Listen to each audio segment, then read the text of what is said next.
1974 April 16 இதே சட்டமன்றத்தில் ராஜமன்னார் குழுவினுடைய முக்கிய பரிந்துரைகளை 51 ஆண்டுகளுக்கு முன்பாக 1974 ஏப்ரல் 16 இதே சட்டமன்றத்தில் தீர்மானமாகவும் தலைவர் கலைஞர் நிறைவேற்றினார். ஏப்ரல் 15 இன்று சார் ஒரு வரலாற்று நிகழ்வை பதிவு செய்ய வேண்டும், மீண்டும் மறுபதிவு செய்யணும் அப்படிங்கிறதுக்காக இப்படியான ஒரு குழு இன்று 110 விதியின் கீழ் அமைக்கப்பட்டிருக்கிறதா? முதல்ல அடிப்படையிலேயே இந்த நாடு பெடரலா, இது யூனிட்டரி ஸ்டேட்டா அப்படின்ற பல்வேறுபட்ட விடயங்களை எல்லாம் அரசமைப்பு ரீதி ஆராயும் போது ஒரு விஷயத்தை கவனத்தில் கொள்ளணும். இன்றைக்கு மாநில அரசுகள் மெய்யான நிதி, கல்வி உள்ளிட்ட பல்வேறு துறைகளில் சுதந்திரமாக இயங்குகிறதா இல்லையா என்று கேட்டால் இல்லை என்பது வெளிப்படை. இந்த நாட்டினுடைய அரசமைப்படலா இல்லையா அப்படின்ற ஒரு இடம் இருக்கட்டும். இந்த நாட்டினுடைய ஒன்றிய அரசு யூனியன் லிஸ்ட் அப்படின்ற ஒரு அதிகார பிரிவு இருக்கு, ஸ்டேட் லிஸ்ட் என்ற இன்னொரு அதிகார பிரிவு இருக்கு, கன்கரண்ட் லிஸ்ட் அப்படின்ற ஒரு எஸ்ஐ பட்டியல் 3 இருக்கு. இந்த நாட்டில் நடந்தது என்ன அப்படின்னா, தொடர்ந்து இந்த மாநிலங்களினுடைய உரிமைகள் பறிக்கப்பட்டு பொது பட்டியலுக்கு கொண்டு செல்லப்பட்டிருக்கிறது. சிலது ஒன்றிய அரசுக்கு ஒன்றிய பட்டியலுக்கு கொண்டு செல்லப்பட்டிருக்கிறது.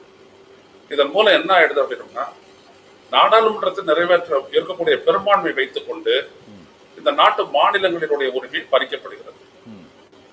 இதுதான் ரொம்ப முக்கியம். அதுல கடைசியா மிகப்பெரிய ஒரு விடயம் என்னன்னா, இந்த ரைட் டு டாக்ஸ் அப்படின்னு சொல்லக்கூடிய வரி விதிப்பு உரிமை பிடுங்கப்பட்டது. அதான் ஜிஎஸ்டி. அதுக்கு முன்னாடி பாத்தீங்க அப்படின்னா ஸ்டேட் சேல் டாக்ஸ் இருந்தது, சென்ட்ரல் சேல்ஸ் டாக்ஸ் சிஎஸ்டி இருந்தது. இது 2 தான். இப்ப அப்போ நம்ம தனியா விதிக்கலாம். இப்ப அந்த உரிமை இல்லை. இந்த உரிமை இந்தியாவுடைய நலனை உட்படுத்தி இந்தியாவில இருந்து யாரும் பரிந்துரை பண்ணல. இது வெளிநாட்டில இருந்து நம்ம மேல திணிக்கப்பட்டது. இன்னும் சொல்ல போனா by World Bank and IMF அவங்களால திணிக்கப்பட்டது. அப்போ இதை எதிர்த்து போராடக்கூடிய அளவிற்கு இந்த மாநிலங்களிடையே ஒரு ஒற்றுமை இல்லாத சூழல் அன்றைக்கு நிலவியது. 74 நம்ம தீர்மானம் போடும் போது அந்த காலகட்டம் என்ன அப்படின்னா, மாநில சுயாட்சி அப்படின்னு நம்ம சொன்னோம்னாலே அது பிரிவினைவாதம் அப்படின்னு சொல்லிட்டு இருந்தாங்க. ஏன் 74? அதுக்கு முன்னாடி நீங்க 1952க்கு போங்க. இந்த நாட்டினுடைய ஜம்மு காஷ்மீர் மாநிலத்தை இந்தியாவோடு சேர்ப்பதற்கு முக்கிய தலைவராக காரணியாக இருந்த ஷேக் முகமது அப்துல்லா அவர் கூடுதல் அதிகாரத்தை கேட்டாரு.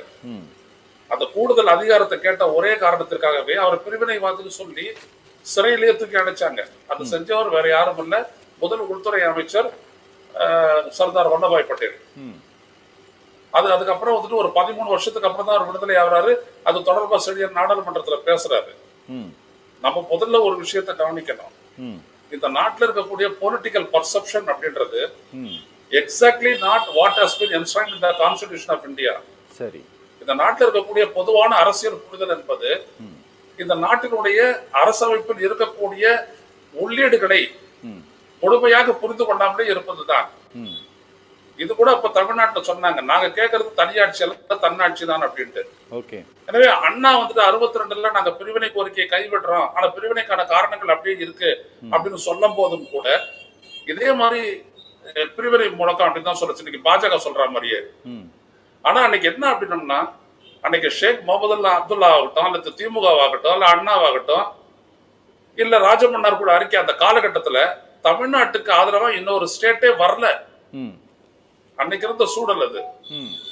அதனாலதான் 75ல பாத்தீங்க அப்படின்னா பரவலா அந்த அதிகார பறிப்பு நடந்துச்சு. எமர்ஜென்சி அப்ப அமெண்ட்மெண்ட் 41 எல்லாத்தையும் கொண்டு போறாங்க. அப்ப அதை திருப்பி கூட பெறலையே அப்படின்னா பெறக்கூடிய அளவிற்கு தமிழ்நாடு சேர்ந்து இன்னொரு மாநிலம் சேர்ந்து குரல் கொடுக்கவே இல்லை.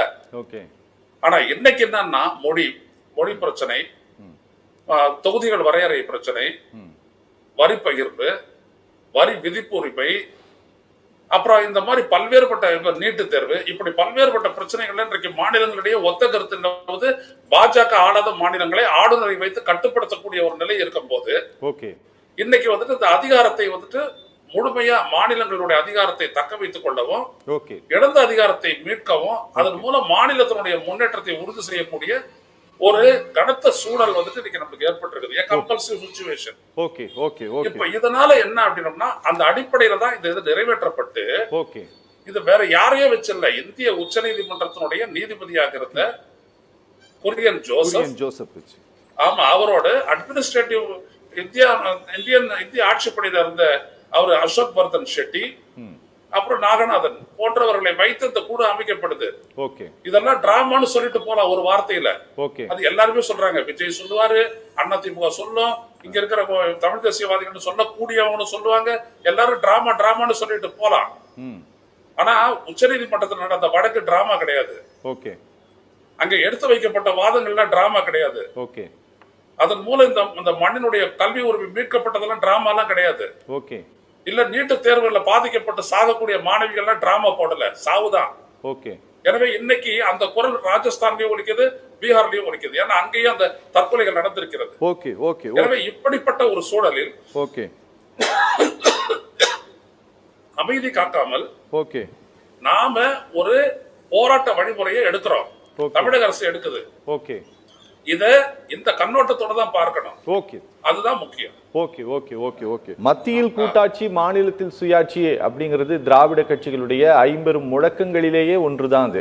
அது ஆமா, அது புதிதான ஒன்றெல்லாம் கிடையாது. அது இங்க ஆனா மாநிலத்தில் நாங்க கூட்டாட்சி அமைப்போம் அப்படின்னு சொல்லிட்டு இந்த நாட்டினுடைய ஹோம் மினிஸ்டர் சொல்லிட்டு போன பிறகு என்ன சார், இப்படி மாநில சுயாட்சி உரிமையை மீட்டெடுக்க ஒரு முழக்கத்தை முன்வைத்திருப்பதன் மூலம் இதுல வேறு ஏதாவது அரசியல் ரீதியான ஆதாய விஷயங்கள் இதுல இருக்கா? இல்ல, அமித்ஷா போட்டு சொல்லிட்டு போனதான சொல்றீங்க. ஆமா ஆமா ஆமா. அவர் சொல்றது கூட்டாட்சி கிடையாது. சரி, அதுல கூட்டணி ஆட்சி தான் சொல்றேன். கூட்டணி ஆட்சி தான், கூட்டாட்சி கிடையாது. கூட்டாட்சி அப்படின்றது தெளிவான அதிகாரங்கள் வரையறுக்கப்பட்ட ஒரு நிலைதான்.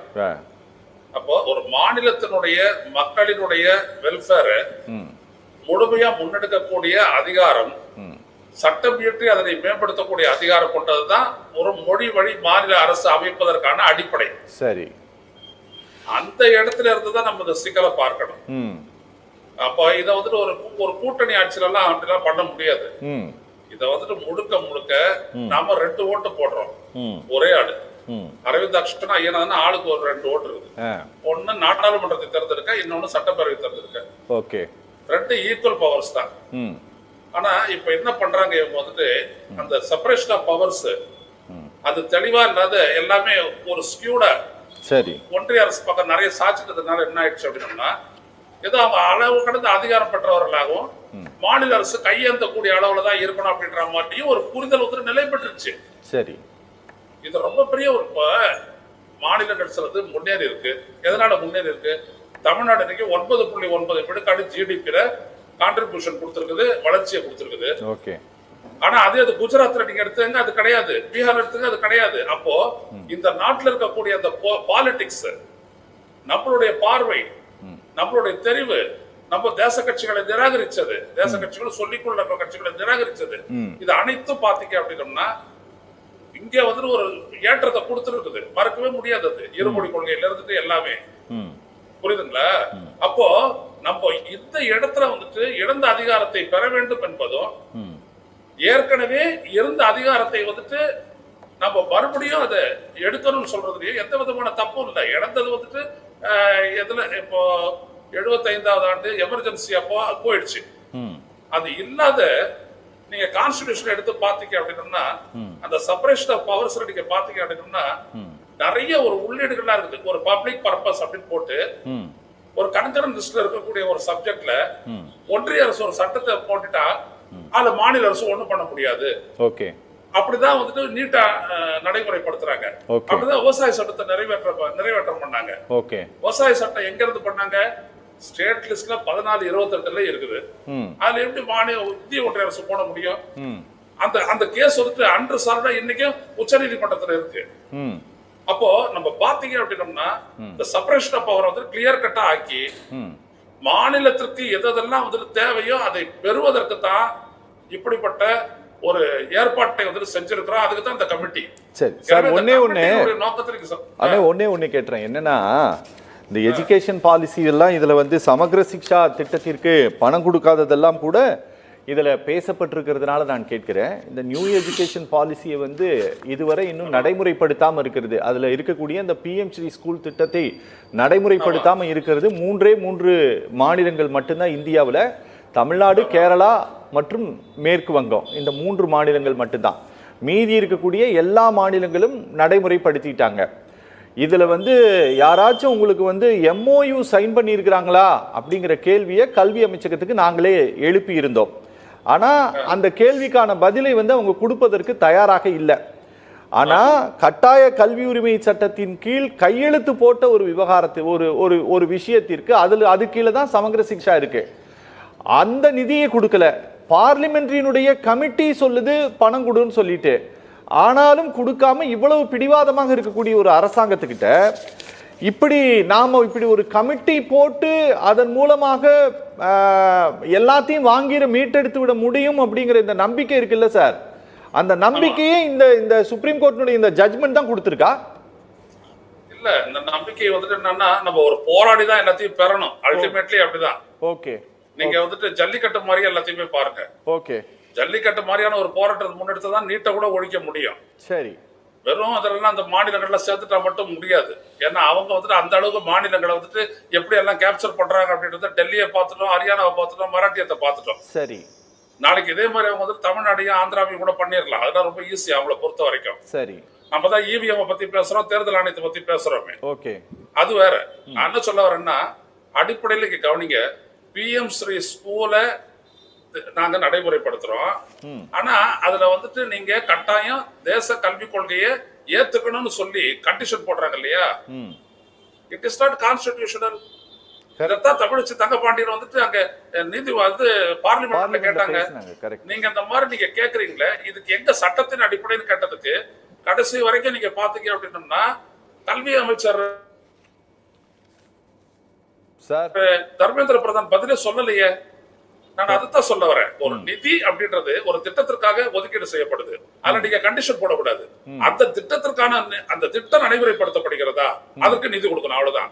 அதுல நீங்க வந்துட்டு ஒரு மாநிலத்தை பார்த்து இதை இப்ப it is a policy, it is not an act. New national education policy is not an act but a policy. அது கன்கரண்ட் லிஸ்ட்ல இருக்கிறதுனால நான் அதை ஏத்துக்கிறதோ நிராகரிக்கிறதோ ஒரு மாநிலத்தினுடைய உரிமை, அவ்வளவுதான். இதுல எத்தனை மாநிலங்கள் ஏத்துக்கிறதா அப்படின்றதெல்லாம் கிடையாது.